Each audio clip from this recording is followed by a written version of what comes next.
क्या क्या मिला करके लड्डू बनते हैं सबको मालूम है। यहाँ बहुत लोगों ने बनाने की नकल की, ये टेस्ट नहीं आ पाया, इसलिए कि शुद्धता पवित्रता का अभाव उनमें रहा। नैवेद्यम का नकल क्यों नहीं सफल, ऐसा हम नहीं बल्कि महावीर मंदिर न्यास परिषद के अध्यक्ष किशोर कुणाल जी का कहना है।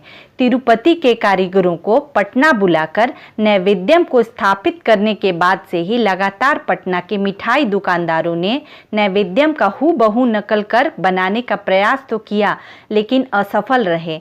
आज भी पटना के महावीर मंदिर की ओर से बनाए गए नैवेद्यम ही भक्तों के दिलों पर राज करता है। क्या कहते हैं भक्त, जरा गौर से सुनिए। ये तो बहुत महत्वपूर्ण प्रसाद है, यहाँ का फेमस प्रसाद है और हम लोग जब आते हैं तब इस प्रसाद को चढ़ाते हैं। जी भी हम हर साल जाते हैं, वहाँ का भी प्रसाद मैं लाता हूँ और यहाँ का भी प्रसाद भी बहुत ही महत्वपूर्ण और बहुत ही अच्छा यहाँ का प्रसाद है। और प्रसाद जो है बहुत शुद्ध है, हनुमान जी को काफ़ी पसंद है, इसलिए मतलब खाने में भी काफ़ी टेस्टी है। ये प्रसाद हनुमान जी को बहुत प्रिय है, इसलिए ये प्रसाद बहुत महत्वपूर्ण है यहाँ के मंदिर के लिए। और ये बहुत खुशी की बात है कि पहले वहाँ मिलता था, अब यहाँ भी मिल रहा है। वर्ल्ड में इसका स्थान है इस प्रसाद का। शुद्धता में ऐसे कोई गारंटी नहीं है, 100% शुद्ध है ये। आपको क्या लगता है कि इन भक्तों का नैवेद्यम के प्रति लगाव के पीछे हनुमान जी के प्रति धर्मांधता है या फिर इसका सबसे अलग स्वाद? आज इसी पर आधारित बिहारी दर्शन की खास रिपोर्ट आपको जरूर देखनी चाहिए कि नैवेद्यम कुछ ही वर्षों में इस कदर स्थापित हो गया कि मंदिर काउंटर से भक्तों द्वारा प्रति माह 1 लाख किलो नैवेद्यम खरीदकर प्रसाद के रूप में चढ़ाया जाता है। आपको जवाब मिलेगा, पूरी रिपोर्ट में बने रहिए। नैवेद्यम के निर्माण में शुद्धता और पवित्रता सबसे खास पहलू है। इसके निर्माण के लिए महावीर मंदिर की ओर से एक अलग यूनिट बनाए गए हैं। इस यूनिट का नेतृत्व दक्षिण भारत का रहने वाला एक हनुमान भक्त शेषाद्री करते हैं और इनकी पूरी टीम में 50 से ज़्यादा लोग हैं जो सभी दक्षिण भारतीय हैं और सारे तिरुपति बालाजी मंदिर में नैवेद्यम प्रसाद बना चुके हैं। अब हम आपको इसके निर्माण की प्रक्रिया को दिखाने और समझाने का प्रयास करते हैं जो बिहारी दर्शन के कैमरे में कैद है। नैवेद्यम निर्माण के लिए जो एरिया निर्धारित है वहां किसी भी अपवित्र व्यक्ति का प्रवेश निषेध है। उस परिसर में जाने के लिए आपको पवित्र होना जरूरी है।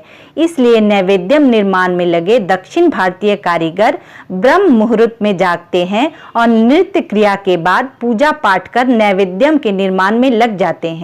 सुबह 3 बजे से 11 बजे तक नैवेद्यम का निर्माण कार्य पूरा होता है और इस दौरान उन्हें यदि शौच जाने की जरूरत पड़ी तो उन्हें दोबारा पवित्र होकर ही प्रवेश करना पड़ता है। नैवेद्यम में सर जो हम लोग जो भी सामान यूज़ करते हैं वो एकदम 100% प्योरिटी वाला सामान यूज़ करते हैं और खास करके बाहर से सामान आता है। दूसरा चीज़, हम लोग सब ब्रह्म मुहूर्त में उठते हैं, 3 बजे उठ के नहा के उसके बाद जो आप लोग जो वीडियो में देख रहे हैं सब लोग नहा के उसके बाद काम शुरू करते हैं। सब तिरुपति के लोग हैं। शुद्धता के ऊपर बहुत हम लोग ध्यान देते हैं और शुद्धता के लिए हम लोग को ये FSSAI का एक भोग का सर्टिफिकेट मिलता है, वो भी हमको मिला है। तो शुद्धता पवित्रता का अनुमान इसी से कर सकते हैं कि जितने कारीगर हैं ये 3 बजे भोर में जगते हैं, स्नान पूजा करने के बाद ही ये इस काम में लगते हैं।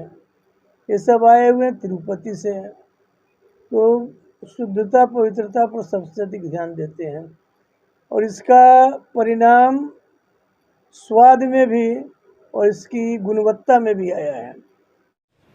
नैवेद्यम के निर्माण में इस्तेमाल होने वाले कच्चे सामग्री जैसे चना, चीनी, इलायची, किशमिश जैसे दर्जनों सामग्री को चुनने और साफ करने के दौरान भी शुद्धता और पवित्रता का उतना ही ध्यान रखना पड़ता है।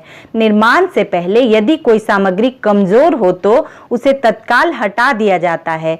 चना का बेसन बनाने से लेकर बूंदियां छानने और फिर लड्डू का लिक्विड फॉर्म तैयार करने के दौरान सारे कारीगरों का हाथ एक तरह से चलते हैं। यदि ये तय कर दिया जाता है कि इतनी संख्या में 1 किलो या आधा किलो, तो सभी बॉक्स में उतनी ही संख्या में 1 किलो या आधा किलो का नैवेद्यम मिलेगा। मतलब यहाँ कार्यरत कारीगर इतने कुशल हैं कि हाथ का मूवमेंट भी श्रद्धा के भाव से चलता है। आज सबसे बड़ी बात होती है, आज आप किसी बात का अभ्यास कीजिएगा, किसी काम का अभ्यास कीजिएगा, और जो 20 साल से उस काम को करते आ रहे हैं, जिनकी उंगली एकदम चलती है, हमने तो 100 बार टेस्ट किया है, जांच की है कि लड्डू डालते हैं कि ऐसा नहीं कि 1 किलो से कम हो जाए, आधे किलो से कम हो जाए। इन लोग डालते हैं वो एग्जैक्टली 1 किलो आधा किलो रहता है। और हम और आप यदि कोशिश करेंगे आज डालने की तो नहीं हो पाएगा। वही बात शुद्धता और पवित्रता में भी है। जो व्यक्ति 20 साल से 3 बजे भोर में जग करके स्नान पूजा सब करने के बाद तब काम शुरू करता है तिरुपति भगवान की आराधना करके, उस लड्डू में या उस नैवेद्यम में और जो अभी नकल में बना रहे हैं, जमीन आसमान का अंतर है। अब आपको समझ में आ गया होगा कि नैवेद्यम क्यों खास है। इस रिपोर्ट को दिखाने का मकसद सिर्फ यही है कि जिस नैवेद्यम को लेकर हजारों भक्त श्रद्धा के साथ महावीर मंदिर में मत्था टेकने पहुंचते हैं, उसके निर्माण में आखिर क्या खास है जो इसे खास बना दिया है। आपको बताते चलें कि महावीर मंदिर पटना में बनने वाले नैवेद्यम को भोग यानी blissful hygienic offering to God से मान्यता प्राप्त है। यह सर्टिफिकेट भारत सरकार द्वारा जांच के बाद दी जाती है। नमस्कार दोस्तों, बिहारी प्रणाम। बिहारी दर्शन में आपका स्वागत है। यदि आपको मेरा वीडियो पसंद आया हो तो आप बिहारी दर्शन को ज़रूर लाइक करें। आप चाहते हैं कि आपको अलग अलग अंदाज में बिहार के दर्शन हो तो बिहारी दर्शन को ज़रूर सब्सक्राइब करें। धन्यवाद।